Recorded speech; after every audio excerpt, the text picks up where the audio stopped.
네, 오늘 손여보 목사님 초대를 받아서 여러분 앞에서 간증 설교를 하게 돼서 너무나도 영광스럽습니다. 다만 제가 반드시 시간을 지키는데 꼭 지킬 수 있을까 걱정이 돼서 만약에 지키지 못하면 마이크를 꼭 꺼주시기 바라겠습니다. 그리고 제 젊은 시절부터 말씀을 드리겠습니다. 저는 초대 기독교 집안에서 태어났습니다. 근데 서상륜 할아버지는 목사가 되시지는 않았어요.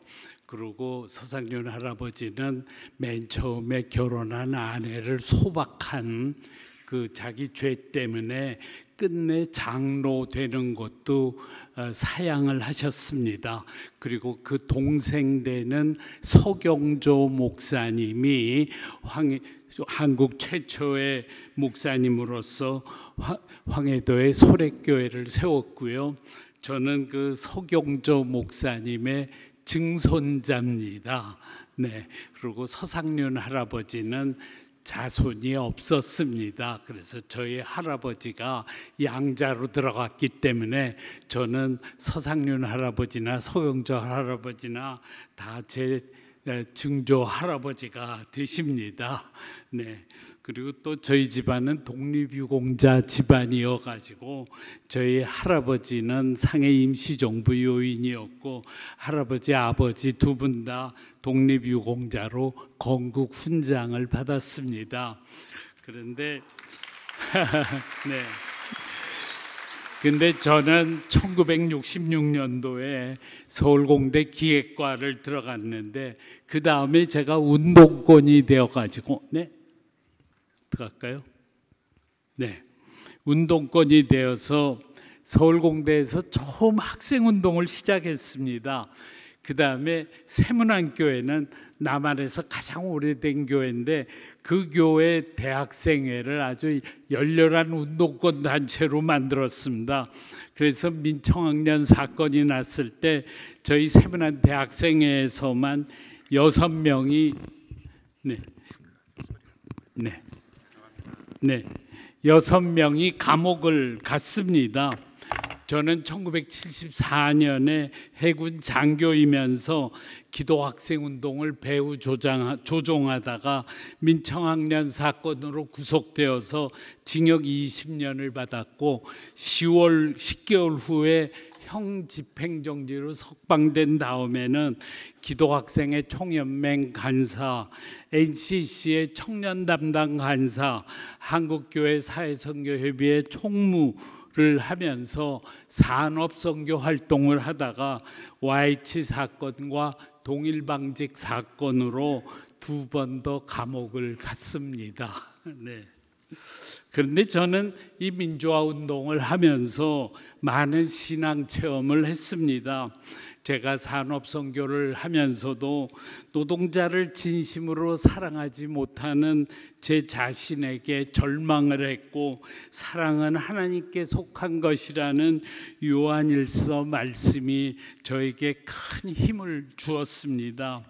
또 제가 감옥 생활을 견딜 수 있게 해준 힘은 사회 진보에 대한 철학이 아니라 제 가슴 한구석에 여전히 남아 있었던 보수 신앙 덕분이었습니다.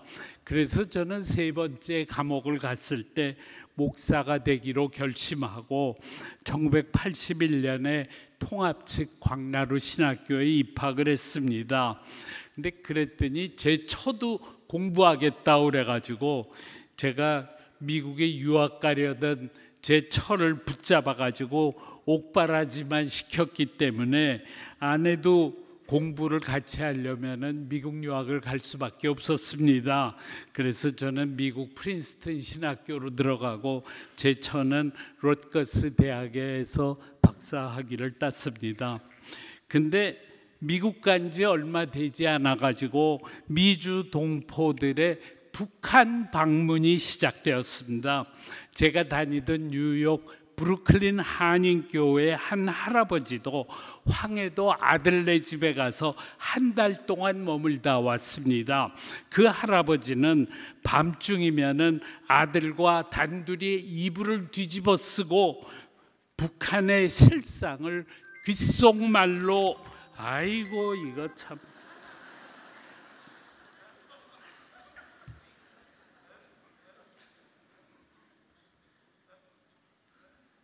아이고 급하니까 어떻게 끄는지도 모르겠습니다. 그 할아버지는 밤중이면은 아들과 단둘이 이불을 뒤집어 쓰고 북한의 실상을 귓속말로 들었습니다. 근데 그 할아버지가 돌아와서 저에게 전해준 북한의 진실은 김일성이 하는 말은 전부 거짓말이다 라는 겁니다. 그리고 북한 주민은 속으로 김일성을 다 싫어한다 라는 말이었습니다.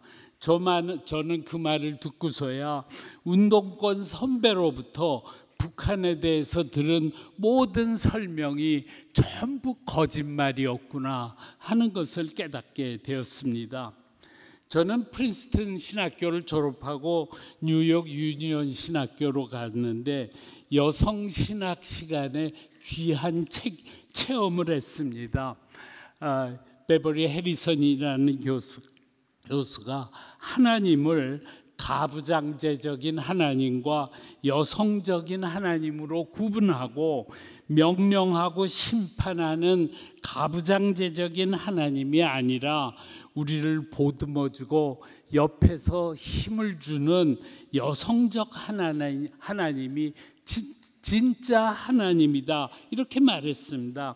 저는 보통 때 같으면은 참 좋은 말이다 그렇게 생각했을지 모르겠는데 바로 전날 저는 김근태 선배가 중앙정보부에서 고문당했다는 기사를 신문에서 읽고 고난의 현장을 떠나서 멀리 미국에 와 있는 거가 너무 괴로워가지고 그러면서 글을 읽어서인지 속삭이는 하나님에 도저히 만족할 수가 없었습니다.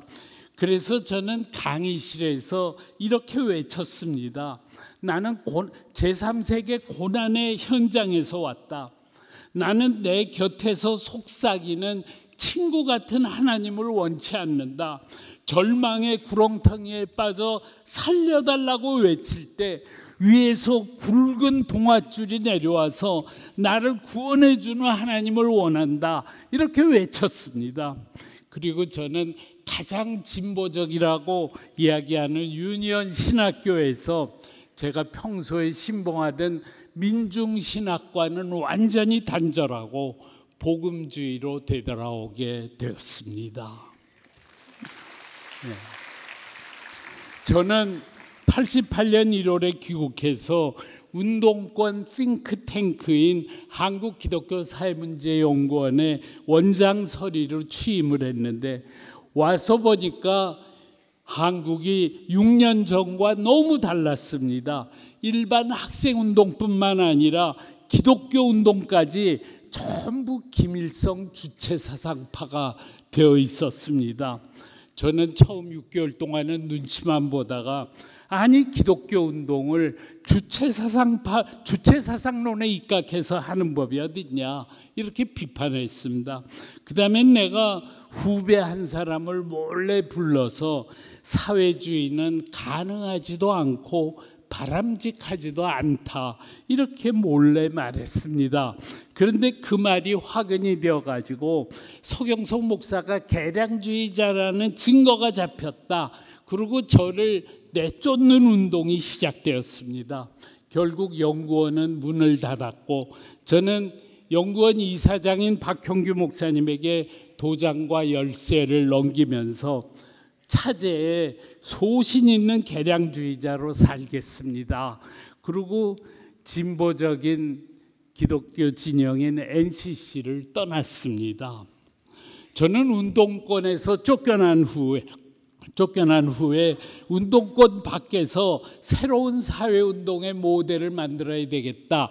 그래가지고 89년에 경실련을 시작했습니다.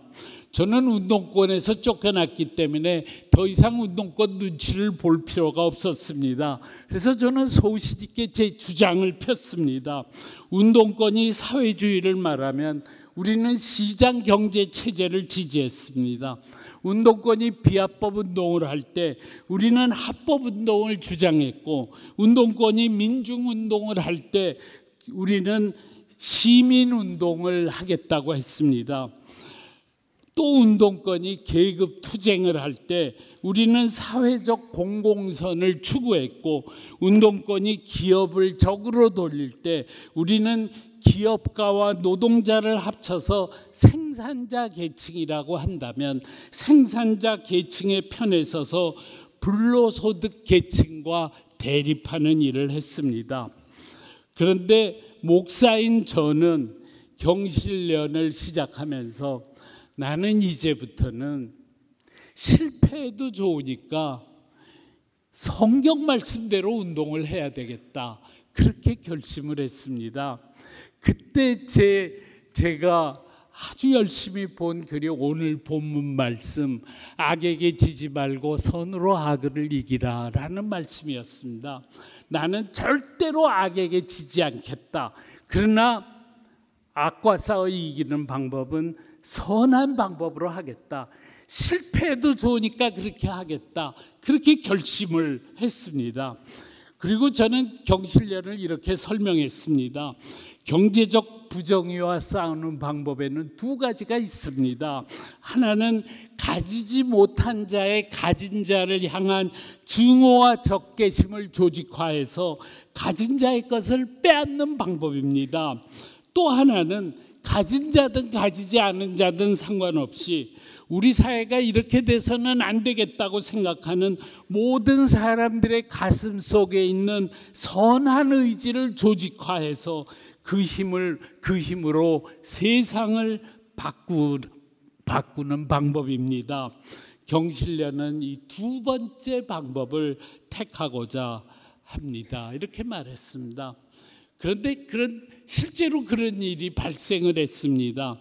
한 번은 경실련이 서초구에 있는 불법 비닐하우스 빈민들을 도왔었는데, 빈민들에게 만일 당신들이 아무런 대책 없이 철거당하면 우리가 나와서 직접 몸으로 막겠다, 그렇게 말했습니다. 근데 실제로 그런 일이 발생을 했습니다. 그래서 저는 그 불법 비닐하우스 빈민촌이 막 대책 없이 막 파괴될 때 그 철거반원 앞에 막아섰습니다. 그리고 우리 서울 시민은 대책 없는 철거를 반대합니다. 우리는 지금 그 점을 전하기 위해서 이 자리에 왔습니다. 우리는 공무집행을 방해하는 것을 잘 알고 있으니 우리부터 체포하십시오. 그리고 철거를 계속하십시오. 이렇게 말했습니다. 그랬더니 이 철거반원들이 뒤로 물러서서 꼼짝도 하지 않는 겁니다. 서울시 직원이 아무리 독려해도 철거반원들이 움직이지를 않았습니다. 알고 봤더니 이 사람들이 새마을 취로 사업 나온 사람들이었습니다. 그래서 저희는 대책 없는 철거를 막아냈습니다. 또 한 번은 안기부 직원이 저한테 와가지고 목사님을 존경합니다 그러더라고요. 그래서 제가 깜짝 놀랐습니다. 내가 아무리 시민운동을 한다기로서니 어쩌다 안기부 직원의 존경까지 받게 됐나, 그렇게 생각했죠. 그런데 다음 순간에 만약 우리가 정말 옳고 선하다면 상대방은 우리를 존경할 수밖에 없다. 그리고 저들의 무릎에 힘이 빠져서 여리고성처럼 무너질 수밖에 없다 라고 하는 것을 알게 되었습니다. 운동권은 저희에게 아니 어떻게 선으로 악을 이길 수 있냐, 그리고 저희를 조롱했습니다. 그렇지만 경실련은 사람의 마음을 움직이는 선한 의지가 얼마나 강한가를 수없이 보여줬고, 시간이 지날수록 시민들의 두터운 지지를 받아서 결국은 한국의 대표적인 시민운동이 됐습니다. 그런데 저는 경실련 만든 지 6년 후에 이 경실련을 자꾸 기자들이 서경석 이꼴 경실련, 경실련 이꼴 서경석 그렇게 말하는 게 너무 부담스러워서 경실련을 국민의 운동으로 바꾸려면 내가 사무총장을 그만둬야 되겠다 그렇게 생각하고 그만뒀습니다. 근데 그게 저한테는 최대의 실수였습니다.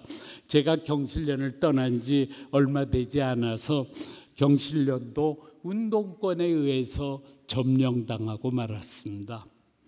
네, 저는 그 다음에 2005년도에 메가더 동상 철거 사건 얘기를 하려고 그럽니다. 저는 동상을 철거하겠다 그러고 수천 명이 모인 것을 보고 깜짝 놀랐습니다. 아니, 메가더 동상을 철거하겠다는 사람들은 누구냐? 인천 상륙작전 때문에 김일성이 한반도를 통일하지 못한 게 너무 원통하다 이렇게 생각하는 종북 좌파 세력들이었습니다. 그래서 저는 그 문제를 갖고 고민하다가 종북 좌파 척결이 시대정신이다 하고 외치고 다녔습니다. 그랬더니 야, 저 서경석이가 변절자다 그런 비난이 저한테 쏟아졌습니다. 그래서 저는 내가 왜 변절자냐?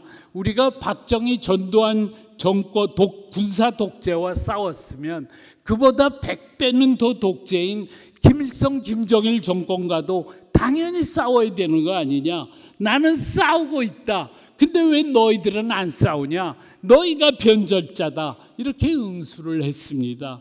그랬더니 저를 우파라고 조롱하더라고요. 그래서 제가 종북 좌파 척결을 말했다고 내가 우파가 된다면 나는 이제부터 자랑스러운 우파가 되겠습니다. 이렇게 선언을 했습니다. 예.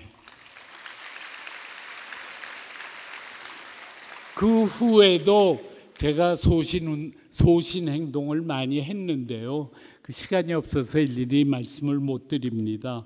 광우병 촛불 시위가 나왔을 때는 제가 2주일간 중단을 촉구하는 1인 시위도 했고 제주도 해군기지 건설을 촉구하는 집회를 1,300명이 모이게 해서 건설 공사를 재개하게 했고 세월호 참사가 났을 때는 사회 원로들을 모시고 새로운 한국을 위한 국민운동을 만들어서 국민운동을 했습니다.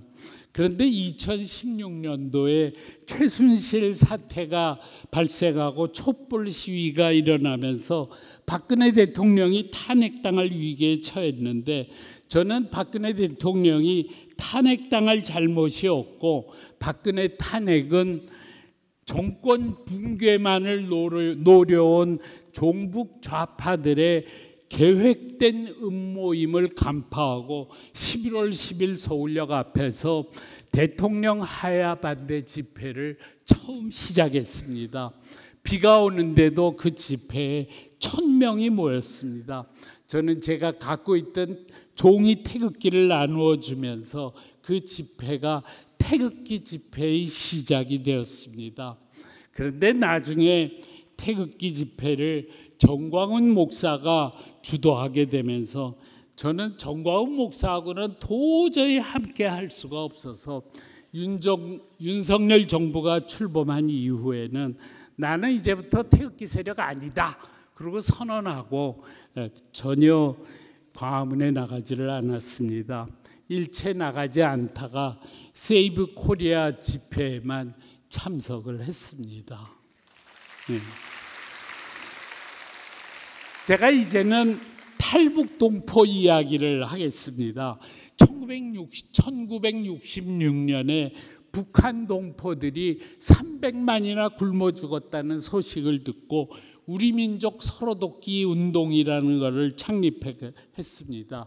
근데 북돕기는 친북이 아닌 사람들이 앞장서야만 그 운동이 되기 때문에 저는 송월주 스님, 김준곤 목사님, 김수환 추기경, 강원영 목사 이분들을 모시고 1년에 100억 원을 모금을 해서 쌀, 옥수수, 감귤, 저염소 농장 등 수많은 지원을 하고 저도 5번 북한을 방문했습니다. 그런데 한 번은 북독기로 연변에 갔다가 62명의 탈북자가 중국 공안에 붙잡혀 강제 송환되었는데 전원이 총살당했다는 소식을 들었습니다. 그야말로 살떨리는 충격이었습니다. 제가 그 말을 듣고 돌아와서 탈북자들의 이야기를 열심히 듣고 나서 내가 그동안에는 북한 인권보다 한반도 평화가 더 중요하다 이렇게 생각했었는데 그 생각은 북한 인권을 외면하는 대가로 우리의 안전을 북으로부터 보장받으려고 하는 아주 이기적인 생각이었음을 깨닫게 되었습니다. 그래서 그 다음엔 제가 나는 이제부터 더 이상 북독기 안 하고 북한 동포독기를 해야 되겠다 그렇게 생각을 했습니다. 그랬더니 북한에서 저를 변절자라고 그러더라고요. 그리고 우리 민족 서로독기 운동 실무자가 북한에 들어오는 걸 완전히 막아버렸습니다. 그래서 허느 수 없이 우리 민족 서로독기 운동을 제가 창립했음에도 불구하고 그 단체를 탈퇴했습니다. 그리고 저는 탈북 난민 강제 송환 저지 국제 캠페인이라는 단체를 만들어서 각 나라 중국 대사관 앞에서 수없이 강제 송환 반대 집회를 하고 2012년에는 석 달 동안 옥인동에 있는 중국 대사관 앞에서 매일 북송 반대 집회를 했습니다. 그렇지만 중국은 끝내 우리말을 듣지 않았습니다. 저는 그때 가서 중국 민주화 없이 북한 민주화는 불가능하구나 하는 것을 깨달았습니다. 네, 북독기 얘기는 그만하고요. 이제부터 제가 조선족 동포 얘기를 하려고 합니다. 저는 1999년도에 서울 조선족 교회를 창립했습니다. 저는 사실 시민운동가로 살기를 원했거든요. 난 목회를 꼭 안 해도 된다고 생각했습니다. 근데 우리 교단이 예장 통합 측이 목회를 안 하면 목사직을 반납해야 된다는 겁니다. 근데 제가 텔레비에 많이 나가는데 텔레비에서 서경석 목사님이 이렇게 말하다가 어느 날 갑자기 서경석 선생님으로 호칭이 바뀌면 제가 무슨 큰 잘못이라도 한 줄 알 거 아닙니까? 그래서 아이고 내가 목사직은 꼭 지켜야 되겠다. 그래서 목사직을 어떻게 하면 지킬까 그러다가 조선족 목회를 하면 신방이 필요 없기 때문에 그걸 하면 좋겠다 이렇게 생각을 했습니다. 그래서 서울 조선족 교회를 시작했거든요. 그랬더니 동포들이 몰려왔습니다. 전부 불법 체류자이고 부부는 헤어지고 빚은 1,000만 원이고 그랬습니다. 그들이 전부 제 바지가랭이를 붙잡고 살려달라며 눈물로 호소했습니다. 나는 세상에 그렇게 눈물이 많은 백성은 처음 봤습니다. 그런데 저는 목사직을 유지하려고 조선족 교회를 시작했는데 이거 된통 걸렸구나 그렇게 생각을 했습니다. 그런데 한 생각이 제 머리를 딱 쳤습니다.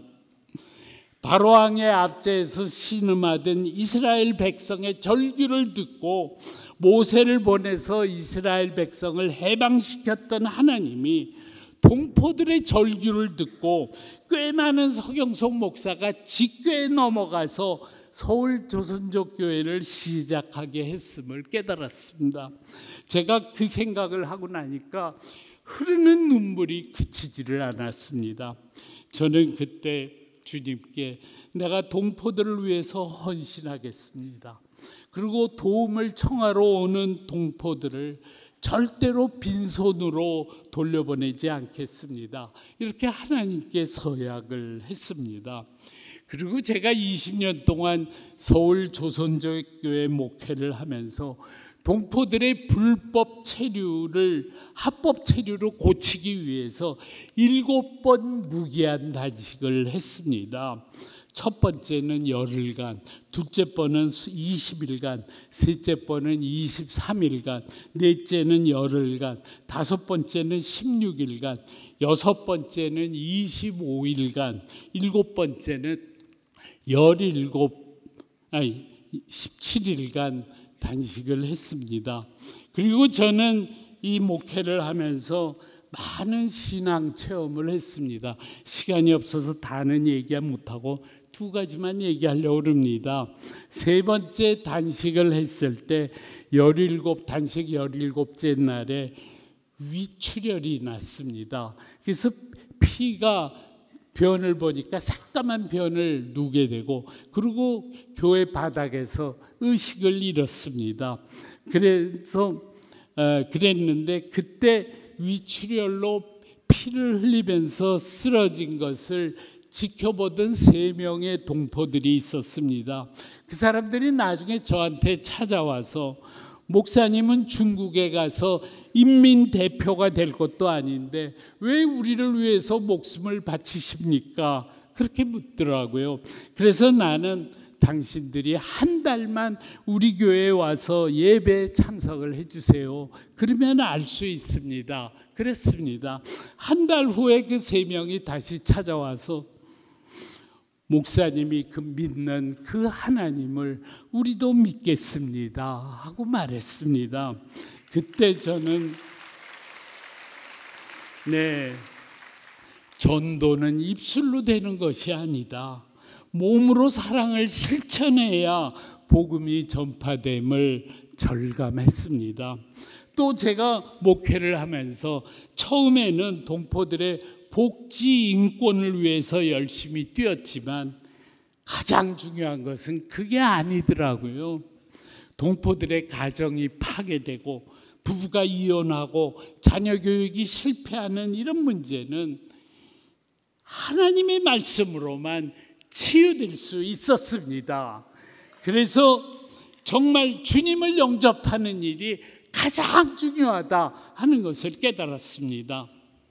또 우리 동포들이 불법 체류에서 합법 체류로 바뀐 것은 정부가 시해를 해서가 아닙니다.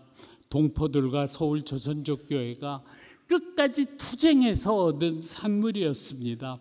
저는 7번 무기한 단식을 하면서 한 번도 법무부와의 싸움에서 진 적이 없습니다. 왜냐? 제가 이길 때까지 단식했기 때문입니다. 그러니까 법무부도 꼼짝을 못 하더라고요. 그런데 제가 서울 조선족교회를 은퇴한 다음에도 한 번도 무기한 단식을 했습니다. 혈액암 진단을 받은 동포가 억울하게 의료보험이 없어져 버려서 그것을 위해서 다시 추운 겨울에 74살이었는데 법무부 고객안내센터에서 다시 무기한 단식을 했습니다. 근데 이번에는 단식 5일째의 문제를 해결하고 단식을 풀었습니다. 제가 나이가 많다 보니까 제 친구 국회의원들이 야 이러다가는 서윤석 목사 생명이 위험하다 그러고 막 열심히 뛰어져 가지고 결국은 그 문제를 해결하고 그 동포는 지금 암을 다 고쳤습니다. 저는 지금도 조그맣게 조선족 목회를 하고 있습니다. 조선족을 바라보는 한국 국민의 시각이 너무 차가워서 저라도 조선족 동포 옆에 서 있어야 되겠다고 생각을 했습니다.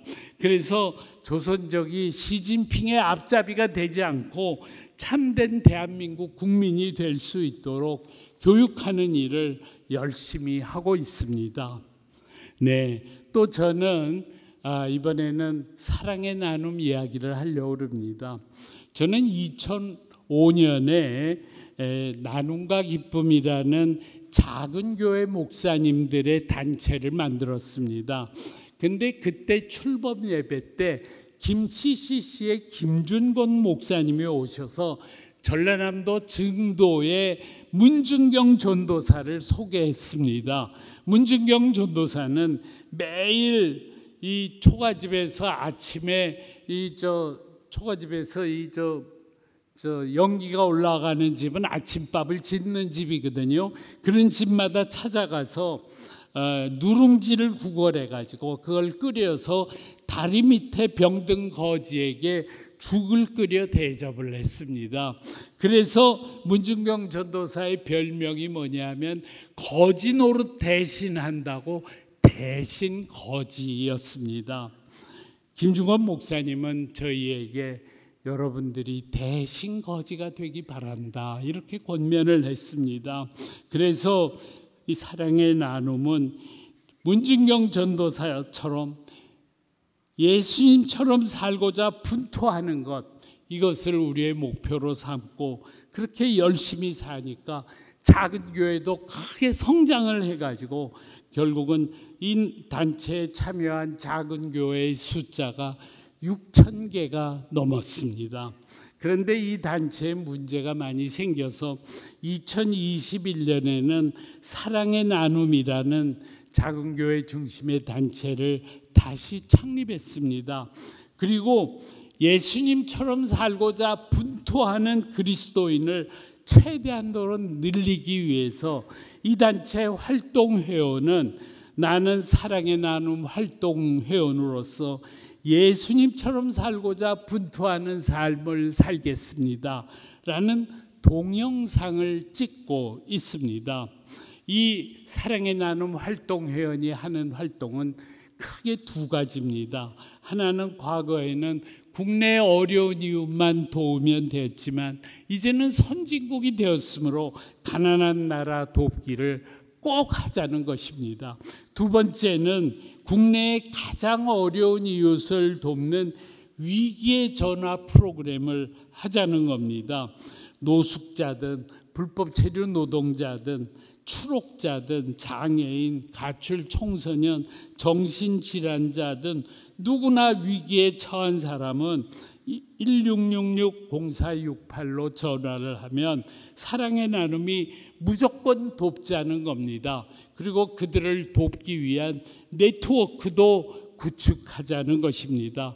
또 긴급 지원만 할 것이 아니라 그 사람들의 문제를 근본적으로 해결하기 위한 노력도 하자는 겁니다. 이렇게 하면은 작은 교회들 사역에 큰 돌파구가 생깁니다.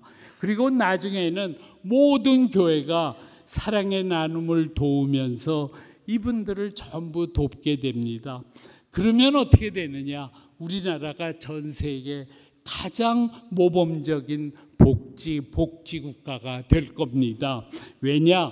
복지국가는 시스템만 좋다고 되는 게 아닙니다. 복지국가를 뒷받침하는 사랑의 정신이 강력하게 있어야 되기 때문입니다.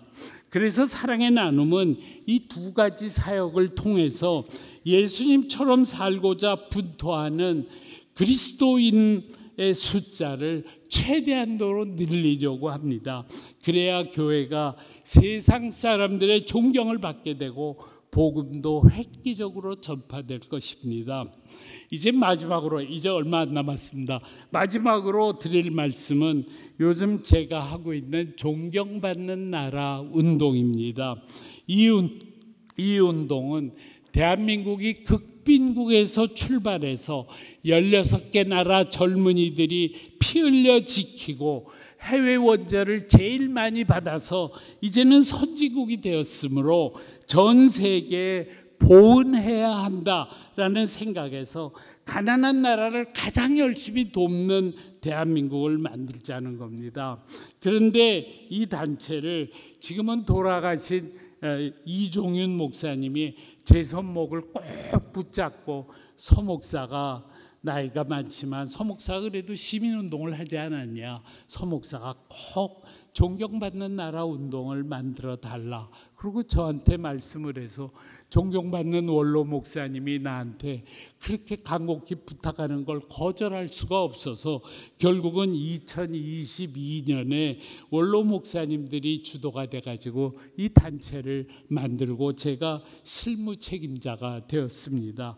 지금 7분의 주요 교단 증경 총회장님들이 상임대표를 맡고 있지만 그러나 이 단체는 기독교가 주도할 뿐이지 온 국민이 참여할 수 있는 단체입니다. 이 단체는 광화문에서 ODA는 공적 개발 원조라는 뜻입니다. 우리 국가 예산으로 가난한 나라를 얼마나 돕느냐 하는 퍼센테이지거든요. 이 ODA의 획기적 증액을 위한 행진을 했고 작년에는 8개 도시에서 행진과 집회를 했습니다. 이 ODA를 10년 안으로 1%까지 1%는 룩셈부르크만 1%거든요. 우리도 룩셈부르크처럼 1%가 되자 이게 목표입니다. 근데 행진만으로는 도저히 목표를 달성하지 못하겠더라고요. 그래서 존경받는 나라 운동에 정회원을 두기로 했습니다. 그리고 정회원은 자기 주변에서 매월 10,000원을 내는 사람들을 최대한으로 모으기로 했습니다. 근데 가난한 나라를 위해서 매달 10,000원 내자. 그거는 반대하는 사람이 전혀 없더라고요. 그래서 이렇게 돈을 최대한으로 모아서 가난한 나라 선교사 중에서도 정말 신실한 선교사를 찾아서 그 사람들의 나눔 사역을 도우려고 생각하고 있습니다. 이렇게 해야만 ODA가 1%까지 달성될 수 있다. 그렇게 생각을 합니다. 그런데 ODA를 증액하는 것만 할 게 아니라 이 ODA를 잘 써야 됩니다. 그런데 우리나라는 지금 45개 부처가 이 돈을 쪼개 사용하면서 ODA가 낭비되고 있어서 이 돈이 가난한 나라가 꼭 필요한 일에 사용돼야 되려면은 해외 원조의 획기적인 정책 개혁이 있어야 된다. 그것도 우리가 목표를 하고 있습니다. 또 존경받는 나라 운동은 지금 한국에만 있습니다. 근데 이걸 전 세계로 확산시키려고 합니다. 특히 미국의 존경받는 나라 운동을 만들어서 미국의 ODA를 획기적으로 늘려가지고 미국이 자국 이기주의만 방향으로만 트럼프가 가고 있는데 그러지 말고 세계의 존경을 받는 미국이 되도록 우리 한국 교민들이 앞장서서 활동을 하게 만들려고 합니다. 네, 그런데 이재명 정부 출범 이후에 존경받는 나라 운동이 크게 바뀌었습니다. 처음에는 이재명 정부가 됐으니 이제 우리는 운동이 끝났다 이렇게 생각했거든요. 그런데 보니까 아니었습니다. 이재명 정부에서 자유민주주의 체제가 파괴되고 경제도 어려워지고 통일에 대한 기대도 사라지면서 사람들이 왜 가난한 나라 돕기만 하냐, 대한민국을 존경받는 나라로 만드는 일을 해야 된다 하는 목소리가 쏟아져 나왔습니다. 그래서 우리는 몇 가지 결정을 했습니다. 첫째는 우리는 특정 정당이나 정치인을 지지 혹은 반대하는 일은 하지 않겠다. 그렇지만 특정 정책을 지지하거나 반대하는 일은 열심히 하겠다. 그리고 정부가 잘하면 박수치고 잘못하면 적극 반대해서 이재명 정부도 성공하도록 도와야 된다. 그리고 우리가 정부를 비판할 때는 애정을 가지고 진심 어린 비판을 하자 이렇게 했습니다. 근데 그러고 나서 보니까 저희 존경받는 나라 운동이 오늘 본문 말씀 악에게 지지 말고 손으로 악을 이기라 라는 말씀을 실천하는 운동이더라고요. 그런데 손으로 악을 이기는 운동은 겉으로는 약해 보여도 사람의 마음을 움직이는 힘이 있기 때문에 대단히 강력하다. 그걸 저는 경실련 활동을 해서 너무나도 잘 압니다. 그런데 우리가 선하면 선할수록 상대방의 악이 선명하게 부각됩니다. 뿐만 아니라 악한 세력 안에서도 우리를 지지하는 사람들이 반드시 나와서 그 악은 여리고 성처럼 반드시 무너지게 되어 있습니다. 뿐만 아니라 정부를 비판할 때 애정을 가지고 비판하면 절대 다수의 보통 시민들이 기꺼이 이 운동에 동참합니다. 지금 매달 10,000원씩 내서 가난한 나라를 돕는 사람들이 앞으로 존경받는 나라 운동의 주력 멤버가 되거든요. 그러면은 매달 10,000원 누구나 될 수 있어서 정회원 한 사람이 100명의 일반 회원도 모집할 수가 있습니다. 그러면 존경받는 나라 운동은 앞으로 100만 명, 200만 명까지도 커질 수가 있습니다. 특히 호남에서 존경받는 나라 운동에 대한 호응이 높습니다. 이재명을 찍은 49%의 국민 중에서 현 정부에 대해서 크게 걱정하는 사람들이 엄청나게 많습니다. 근데 그 사람들은 국민의힘이나 우파 단체에 가입하는 것은 부담스럽게 생각합니다. 그런데 존경받는 나라 운동에 참여해서 민주주의도 지키고 경제도 살릴 수 있다면 너무 좋다는 것입니다. 또 이 존경받는 나라 운동은 큰 꿈을 꾸는 운동입니다. 포브스는 최근에 한국이 6번째 선진국이라고 발표했습니다. 그렇다고 하면은 앞으로 우리가 통일을 하고 나면은 세계 1, 2위 선진국도 반드시 될 겁니다. 그래서 우리 민족은 하나님으로부터 특별한 부르심을 받았음을 자각해야 됩니다. 미국은 경제와 국방으로 세상을 이끌지만 한국은 나눔운동과 인권운동으로 세상을 이끌어가야 합니다. 그래서 존경받는 나라 운동은 내년 봄에 30개 나라에서 중국 대사관 앞에서 동시다발로 탈북 난민 강제 북송 반대 집회를 하려고 합니다. 왜냐? 우리 민족이 하나님의 나라가 이 땅에 오게 하는 일에 부르심을 받았기 때문에 이 일을 해야 됩니다. 그동안 우리나라의 좌파는 친북이었고 우파는 반북이었습니다. 그런데 5년 전부터 탈북자들이 유튜브로 북한을 샅샅이 파헤쳐서 이제는 좌파들도 북한이 지옥임을 모르는 사람이 없어졌습니다.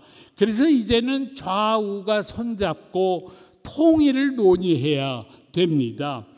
남북 통일의 걸림돌은 중국이거든요.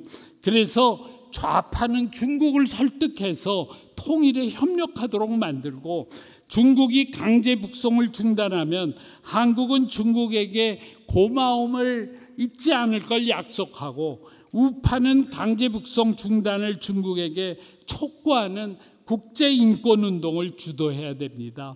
매년 동시다발 집회를 하다 보면 100개 나라에서 집회를 하게 되고 기독교, 바티칸, 이슬람도 다 동참해서 결국은 강제 북송이 중단될 것입니다. 여러분, 탈북 여성이 북한 여성이 탈북하면 왜 인신매매로 팔려가는지 아십니까? 붙잡히면 북송되기 때문입니다. 북송만 중단되면 더 이상 그런 일은 없어집니다. 그래서 이제는 우리가 북한을 변화시키는 운동도 해야 됩니다. 우리가 한국만 존경받는 나라를 만들 게 아니라 중국도 존경받는 나라가 되도록 만들어야 됩니다. 그런데 지금 이재명 정부를 이기려면 이재명 정부를 반대하는 모든 세력이 뭉쳐져서 강력한 우파 운동을 만들어야 됩니다. 그런데 지난 대선 때 이낙연 씨의 새미래민주당이 좌파이지만 올곧게 김문수 후보를 지지했고 지금도 좌파 진영에서 반 이재명 세력이 엄청나게 커지고 있습니다. 바로 그 사람들과 우파들이 같이 손을 잡아야 됩니다. 그런데 그동안 우리 우파는 더불어민주당의 입법 독재와 줄 탄핵과 싸우는 과정에서 너무 각성이 되어버렸습니다. 그렇게 되면은 이재명을 반대하는 좌파 세력과 우리가 연대를 할 수 없습니다.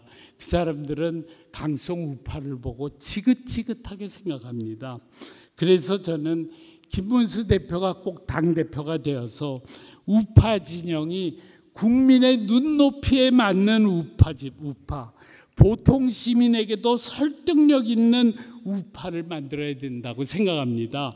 그래야 우파 진영을 강력하게 만들 수가 있습니다. 네, 그런데요, 단지 우파 운동만 만든다 그래서 우리가 되지 않는다고 생각합니다. 존경받는 나라 운동과 같은 선으로 악을 이기는 운동이 절대 다수의 국민들을 끌어들여야 합니다. 존경받는 나라 운동은 취지가 좋아서 사람들이 거부 반응이 절대 없는 것이 이 단체의 최대의 강점입니다.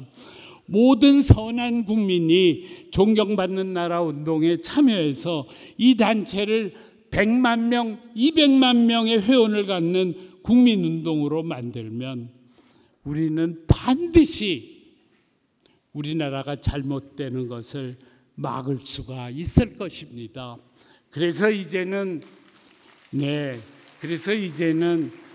나는 우파가 돼서 광화문에 가서 집회하고 이런 것까지는 못하겠다. 그렇게 생각하던 모든 선한 보통 시민들이 나는 존경받는 나라 운동을 같이 하자는 겁니다. 그래서 거대한 국민운동을 만들면 어느 여든 야든 누구든 이 단체의 목소리를 거역할 수가 없다는 겁니다. 거역하면 선거에서 팡팡 지거든요. 그래서 선으로 악을 이기는 운동은 바로 이 거대한 국민운동을 만드는 것이 최고의 전략이다, 이렇게 생각을 하고 있습니다. 성도님들도 이 존경받는 나라 운동에 관심을 가져주시기를 바랍니다. 제 얘기를 여기서 마치겠습니다. 어찌